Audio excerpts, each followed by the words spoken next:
Hello दोस्तों, स्वागत है आपका मेरे YouTube चैनल में। आज हम हिस्ट्री की सीरीज में महाजनपदों के उदय के बारे में देखेंगे। इसमें हम देखेंगे कि महाजनपद किसे कहते हैं, महाजनपदों का उदय किस प्रकार से हुआ, कितने महाजनपद हैं और उनके नाम और राजधानी क्या है, और मैप के द्वारा हम महाजनपदों की स्थिति भी देखेंगे। तो हम वीडियो शुरू करते हैं। सबसे पहले हम देखेंगे कि महाजनपद किसे कहते हैं। महाजनपद प्राचीन भारत में राज्य या प्रशासनिक इकाइयों को कहते थे। जैसे आज के समय में राज्य या स्टेट कहा जाता है और उसके अंडर में कई डिस्ट्रिक्ट या जिले आते हैं, ठीक उसी प्रकार से पहले उनको महाजनपद कहा जाता था प्राचीन भारत में। और इनमें गणतंत्र या राजतंत्र शासन चलता था। राजतंत्र शासन का मतलब ये होता है कि पीढ़ी दर पीढ़ी राजाओं का शासन चलता जाता था। एक वंश का शासन चल रहा है तो वो उन्हीं वंश का पिता, फिर पुत्र, फिर पौत्र, इस तरीके से पीढ़ी दर पीढ़ी उनका शासन चलता रहता था। और गणतंत्र का मतलब ये है कि कुछ महाजनपदों में गणतंत्र शासन भी था। गणतंत्र का मतलब ये है कि जब जनता द्वारा चुने हुए प्रतिनिधियों का शासन होता है तो उसे गणतंत्र कहते हैं। तो कुछ महाजनपदों में गणतंत्र शासन था, लेकिन ज्यादातर महाजनपदों में राजतंत्र शासन था या राजाओं का शासन था। अब हम देखते हैं कि महाजनपदों का उदय कैसे हुआ। तो 6वीं शताब्दी ईसा पूर्व को प्राचीन भारतीय इतिहास में एक महत्वपूर्ण परिवर्तनकारी काल माना जाता है। क्यों माना जाता है परिवर्तनकारी काल? क्योंकि इस काल में उत्तरी भारत में लोहे का व्यापक उपयोग होने लगा था, यानी लोहे का बहुत ज्यादा उपयोग शुरू हो गया था उत्तरी भारत में। और लोहे के ज्यादा उपयोग होने की वजह से क्या हुआ, कृषि के क्षेत्र में एक तरीके से क्रांति आ गई और कृषि का व्यवस्थित रूप से विकास होने लगा। जब ज्यादा विकास होने लगा तो धीरे धीरे बड़े बड़े शहरों का उदय होना शुरू हो गया। और इसी तरीके से जब शहरों का उदय होना शुरू हो गया तो महाजनपद का निर्माण हुआ या महाजनपदों का उदय हुआ। तो इसके परिणाम स्वरूप क्या हुआ, जिससे कृषि का विकास हुआ, लोहे के उपयोग से कृषि का व्यवस्थित विकास हुआ, जिसके परिणाम स्वरूप सिंधु घाटी सभ्यता के बाद प्राचीन भारत में दूसरी बार बड़े शहरों का उदय हुआ, जिसे द्वितीय शहरीकरण कहा गया। द्वितीय शहरीकरण क्यों कह रहे हैं? क्योंकि जो सिंधु घाटी सभ्यता थी वह प्रथम नगरीय सभ्यता थी। वहां पर भी नगरों का विकास हुआ था और नगर बसाए जाते थे व्यवस्थित रूप से। जब सिंधु घाटी सभ्यता का पतन हो गया तो उसके बाद उत्तर वैदिक काल आया, और उत्तर वैदिक काल के बाद जब महाजनपदों का काल आया तब फिर से शहरों का विकास होना शुरू हो गया। बड़े बड़े शहरों का उदय हुआ, जिसको द्वितीय शहरीकरण कहा गया। और द्वितीय शहरीकरण से ही क्या हुआ, महाजनपदों का उदय हुआ। तो इस तरह से क्या हुआ कि लोहे का उपयोग ज्यादा से ज्यादा उत्तरी भारत में जब होने लगा तो कृषि का विकास हुआ। कृषि का व्यवस्थित रूप से विकास होने लगा तो विकास जैसे जैसे ज्यादा होने लगा तो शहरों का उदय होने लगा। और शहरों का उदय होने लगा तो इस तरीके से महाजनपदों का उदय हो गया, जिसे द्वितीय शहरीकरण कहा गया। इसी समय बौद्ध और जैन धर्म सहित विभिन्न दार्शनिक विचारधाराओं का भी विकास हुआ। जब द्वितीय शहरीकरण का विकास हो रहा था या महाजनपदों का उदय हो रहा था, उसी समय बौद्ध धर्म और जैन धर्म जो थे उनका भी, उनकी विचारधाराओं का भी विकास हुआ। बुद्ध जी के जन्म के पूर्व 6वीं शताब्दी ईसा पूर्व में भारतवर्ष 16 महाजनपदों में बटा हुआ था। इसकी जानकारी हमें बौद्ध ग्रंथ और अंगुत्तर निकाय से मिलती है और जैन ग्रंथ से भी मिलती है कि भारतवर्ष 16 महाजनपदों में बटा हुआ था। कई महाजनपद उत्तर वैदिक काल में विकसित होने लगे थे। सिंधु घाटी सभ्यता का पतन हुआ और फिर उत्तर वैदिक काल सभ्यता आने लग गई। उत्तर वैदिक काल के बाद महाजनपदों का उदय हुआ। तो उत्तर वैदिक काल के समय ही कुछ महाजनपदों का उदय होना शुरू हो गया था। वो कौन से थे? जिनमें कुरु राजवंश था, कौशल राजवंश, पांचाल राजवंश, विदेह राजवंश, मत्स्य राजवंश, चेदी राजवंश, प्राचीन मगध एवं गांधार राजवंश थे। और इन सब में जो प्राचीन मगध लिखते हैं, ये मगध धीरे धीरे बाद में बहुत ज्यादा विकसित महाजनपद बन गया था, सबसे ज्यादा विकसित महाजनपद बनकर उभरा था। अब हम यहाँ पर देखते हैं कि जो महाजनपद है, 16 महाजनपद, उनकी राजधानी क्या थी और आधुनिक स्थान उनका कौन सा है। वो क्षेत्र जहाँ पर आज आधुनिक समय में वो स्थान कौन सा है, इसके बारे में हम इस टेबल में देखेंगे। 16 महाजनपदों की जानकारी लेंगे। तो सबसे पहले है अंग। अंग महाजनपद, इसकी राजधानी थी चंपा, और ये क्षेत्र आधुनिक स्थान जो है भागलपुर मुंगेर के आसपास का क्षेत्र, ये पूर्वी बिहार में स्थित है। उसके बाद दूसरा है मगध। मगध महाजनपद, इसकी राजधानी गिरिब्रज, राजगृह और पाटलिपुत्र, ये तीनों ही इसकी राजधानी रही है। और आधुनिक स्थान कहाँ पर है? पटना, गया, मगध के आसपास का क्षेत्र, ये मध्य दक्षिण बिहार में है। ये दक्षिण बिहार में मगध महाजनपद था, पूर्वी बिहार में अंग महाजनपद था। उसके बाद तीसरा आता है काशी। काशी, ये वाराणसी इसकी राजधानी थी, और ये आधुनिक क्षेत्र कौन सा था? आधुनिक बनारस के आसपास का क्षेत्र, ये उत्तर प्रदेश में था। चौथा है वत्स, इसकी राजधानी थी कौशाम्बी। आधुनिक क्षेत्र कहाँ है? इलाहाबाद के आसपास का क्षेत्र, ये भी उत्तर प्रदेश में है। उसके बाद पांचवा है वज्जी। वज्जी की राजधानी क्या थी? वैशाली, विदेही और मिथिला, ये तीनों ही वज्जी की राजधानी रही है। इसका आधुनिक क्षेत्र क्या है? मुजफ्फरपुर एवं दरभंगा के आसपास का क्षेत्र, बिहार। मतलब हमने देखा कि पूर्वी बिहार में अंग था, फिर पूर्व मध्य दक्षिण बिहार में मगध था, और अब यहाँ पर बिहार में ही वज्जी भी है। 3 महाजनपद जो है ये बिहार में थे, अंग, मगध और वज्जी, ये तीनों बिहार के आधुनिक क्षेत्र इसका बिहार है, वहां पर स्थित था। उसके बाद अगला महाजनपद है कौशल। 6वां महाजनपद है कौशल, इसकी राजधानी श्रावस्ती। श्रावस्ती में आपको भी याद होगा, बौद्ध धर्म जब हमने पढ़ा था तो हमने देखा था कि जो गौतम बुद्ध जी थे उन्होंने सबसे ज्यादा जो अपने उपदेश दिए हैं वो श्रावस्ती में दिए हैं, कौशल की राजधानी श्रावस्ती में दिए हैं। तो 6वां है कौशल, इसकी राजधानी है श्रावस्ती। इसका आधुनिक क्षेत्र कौन सा है? अयोध्या या फैजाबाद के आसपास का क्षेत्र, ये भी उत्तर प्रदेश में है। अगला है 7वां अवंती। अवंती, इसकी राजधानी उज्जैन और महिष्मती, ये दोनों इसकी राजधानी है। ये कहाँ का क्षेत्र है? ये आधुनिक स्थान कहाँ पर है? मालवा, मध्य प्रदेश, ये मध्य प्रदेश में स्थित है। 8वां है मल्ल।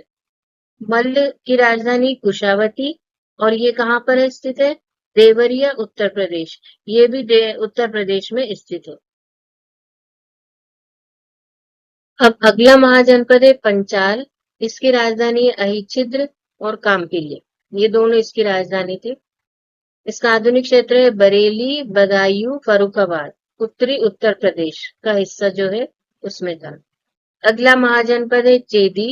इसकी राजधानी है शक्तिमती, और ये इसका क्षेत्र कौन सा है? बुंदेलखंड, ये उत्तर प्रदेश और मध्य प्रदेश में आता है। उसके बाद अगला महाजनपद है कुरु। इसकी राजधानी है इंद्रप्रस्थ, और ये कौन सा क्षेत्र है? आधुनिक दिल्ली, मेरठ एवं हरियाणा के कुछ क्षेत्र इसमें आते हैं। ये इंद्रप्रस्थ महाभारत में भी बताया गया था, वो इंद्रप्रस्थ है। उसके बाद अगला महाजनपद है मत्स्य। इसकी राजधानी है विराटनगर, और ये आधुनिक क्षेत्र है जयपुर, राजस्थान के आसपास का क्षेत्र है ये। फिर अगला महाजनपद कंबोज। इसकी राजधानी हाटक, इसका क्षेत्र है राजौरी एवं हजारा क्षेत्र, ये भी उत्तर प्रदेश में आता है। अगला महाजनपद है शूरसेन। ये इसकी राजधानी क्या थी? मथुरा, और ये मथुरा उत्तर प्रदेश में आधुनिक स्थान है इसका। अगला महाजनपद है अश्मक। अश्मक कहाँ, इसकी राजधानी क्या है? पोटली या पोतन, और इसका जो आधुनिक क्षेत्र है वो है गोदावरी नदी क्षेत्र, यानी दक्षिण भारत का एकमात्र जनपद। दक्षिण भारत में केवल एक ही जनपद था जो अश्मक कहलाया, अश्मक नाम का था, और बाकी जो है ये सब उत्तर भारत के हैं। इसके अलावा एक गांधार। गांधार ये तक्षशिला, इसकी राजधानी क्या है? तक्षशिला, जो तक्षशिला शिक्षा का केंद्र थी वो तक्षशिला है। और ये आधुनिक क्षेत्र कहाँ है? रावलपिंडी एवं पेशावर, पाकिस्तान, ये पाकिस्तान में चला गया है। उस समय पाकिस्तान वाला क्षेत्र अलग नहीं था, तो लेकिन अब ये पाकिस्तान के क्षेत्र में चला गया है। तो इस तरीके से ये 16 जनपद हो गए, 16 महाजनपदों के नाम है। अब इन महाजनपदों को हम मैप के थ्रू भी समझेंगे। ये 600 बीसी का मैप और ये इंडिया का आज का मैप। सबसे पहला महाजनपद है अंग महाजनपद। अंग महाजनपद की राजधानी थी चंपा और इसका आधुनिक क्षेत्र है भागलपुर, मुंगेर, बिहार। तो ये है बिहार वाला क्षेत्र, यहाँ पर स्थित था अंग। अगला है मगध महाजनपद। ये है मगध महाजनपद। इसकी राजधानी थी गिरिब्रज, राजगिरद और ये पटना गया वाले क्षेत्र में स्थित था। ये है पटना गया वाला क्षेत्र, यहाँ पर मगध स्थित था। अगला महाजनपद है काशी। ये है काशी महाजनपद। इसकी राजधानी थी वाराणसी और ये वाराणसी के आसपास का क्षेत्र उत्तर प्रदेश में था। ये उत्तर प्रदेश वाला क्षेत्र है, तो ये उत्तर प्रदेश के काशी वाराणसी वाला जो क्षेत्र था वहां पर स्थित था। अगला है वत्स। वत्स ये रहा वत्स महाजनपद। वत्स की राजधानी थी कौशाम्बी और ये इलाहाबाद के आसपास का क्षेत्र था। ये इलाहाबाद के आसपास का क्षेत्र में वत्स स्थित था। वज्जी अगला महाजनपद है वज्जी महाजनपद। वज्जी महाजनपद की राजधानी थी वैशाली, विजय और मिथिला और आज के आधुनिक क्षेत्र में मुजफ्फरपुर एवं दरभंगा के आसपास का क्षेत्र बिहार में। तो ये भी बिहार में स्थित था। अगला महाजनपद है कौशल। कौशल महाजनपद है। इसकी राजधानी थी श्रावस्ती और ये फैजाबाद उत्तर प्रदेश आधुनिक क्षेत्र इसका। आधुनिक क्षेत्र कौन सा है? फैजाबाद उत्तर प्रदेश का क्षेत्र, ये भी उत्तर प्रदेश में स्थित है। अगला महाजनपद है अवंती। अवंती की राजधानी थी उज्जैन और महिष्मती। ये कहाँ पर स्थित है? मालवा मध्य प्रदेश। ये है मध्य प्रदेश वाला स्थित। ये मध्य प्रदेश, मालवा मध्य प्रदेश में उज्जैन जहां पर आ जाए वहां पर पहले अवंती हुआ करता था। उसके बाद में है अगला महाजनपद मल्ल महाजनपद। ये रहा मल्ल महाजनपद की राजधानी कुशावती और आधुनिक क्षेत्र है देवरिया उत्तर प्रदेश। ये भी उत्तर प्रदेश में स्थित था मल्ल महाजन। फिर है पांचाल। ये रहा पांचाल महाजनपद। पांचाल की राजधानी थी ऐचिद्र और काम्पिल्य और ये बरेली, बदायूं, फर्रुखाबाद उत्तर प्रदेश में स्थित है। ये भी उत्तर प्रदेश में स्थित है पांचाल। पांचाल के बाद आता है चेदी। चेदी की राजधानी थी शक्तिमती। ये है चेदी राजधानी, चेदी महाजनपद। इसकी राजधानी थी शक्तिमती और ये बुंदेलखंड उत्तर प्रदेश का क्षेत्र। आधुनिक क्षेत्र कौन सा है? बुंदेलखंड उत्तर प्रदेश।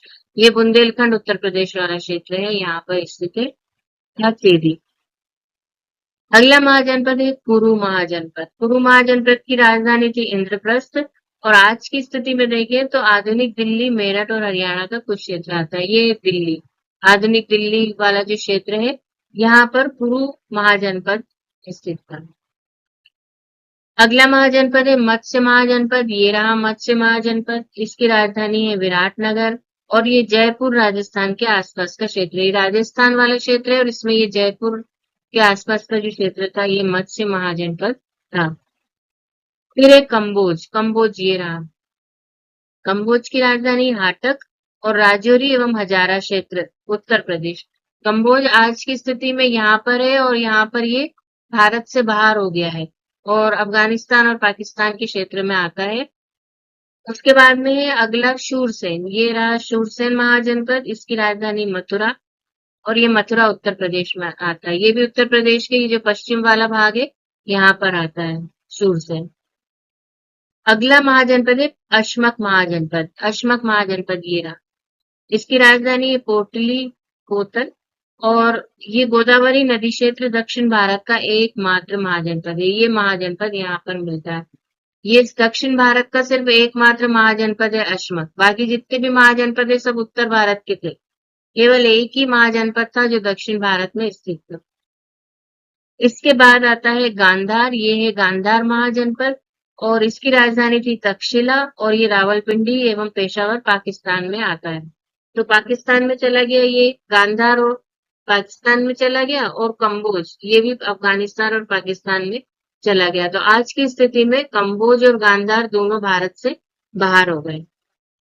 अब अगर हम इसको याद करने का तरीका देखें तो या तो आप इसको पश्चिम की तरफ से याद करना शुरू कर दें, राजस्थान फिर उत्तर प्रदेश इस तरीके से बढ़े, या फिर आप पूर्व की तरफ से याद करना शुरू कर दें। इससे बिहार, सबसे पहले बिहार में आ जाए। बिहार में तीन महाजनपद है अंग, मगध और वज्जी। तो बिहार में याद कर ले 3 महाजनपद। फिर उसके बाद में उत्तर प्रदेश में आ जाए। उत्तर प्रदेश में आपके 7 या 8 महाजनपद हैं, उनको याद करें। उत्तर प्रदेश से और आगे बढ़ेंगे तो दिल्ली यहाँ पर एक ही महाजनपद था, कुरु महाजनपद जो है। और नीचे की तरफ आप बढ़ेंगे मध्य प्रदेश में, तो यहाँ पर भी एक ही महाजनपद था, अवंती महाजनपद। उसके बाद उससे और आगे बढ़ेंगे तो ये राजस्थान वाला क्षेत्र आ गया, और राजस्थान में मत्स्य महाजनपद, ये भी एक ही महाजनपद था। और उसके और आगे बढ़ेंगे तो 2 महाजनपद है जो अब भारत से बाहर हो गए हैं, कंबोज और गांधार। ये 2 महाजनपद यहाँ आ जाएंगे। अब बचता है केवल एक महाजनपद जो कि दक्षिण भारत में स्थित था। तो ये कौन सा है? अश्मक महाजन। ये अश्मक महाजनपद आपका दक्षिण भारत में स्थित है। तो आप इस तरीके से इसको याद कर सकते हैं। मतलब बिहार, फिर आप उत्तर प्रदेश में आएंगे, फिर दिल्ली और नीचे मध्य प्रदेश और राजस्थान। उससे और आगे बढ़ेंगे तो पाकिस्तान और अफगानिस्तान जो 2 भारत से बाहर हो गए हैं वो आ जाएंगे महाजनपद। और एक केवल दक्षिण भारत का एकमात्र एक महाजनपद, अश्मक महाजनपद। तो इस तरीके से आप इसको याद कर सकते हैं। तो ये तो थी महाजनपदों की जानकारी। अगले वीडियो में हम इन महाजनपदों की डिटेल में जानकारी पढ़ेंगे। अगर आप वो वीडियो देखना चाहते हैं तो चैनल को सब्सक्राइब कर लीजिए। अगर आप नोट्स पढ़ना चाहते हैं तो लिंक डिस्क्रिप्शन में दिया गया है, वहां से जाकर आप नोट्स पढ़ भी सकते हैं, डाउनलोड भी कर सकते हैं। अगर वीडियो पसंद आए तो लाइक और शेयर अवश्य करें। इसी तरह की जानकारी के लिए चैनल को सब्सक्राइब करें। धन्यवाद।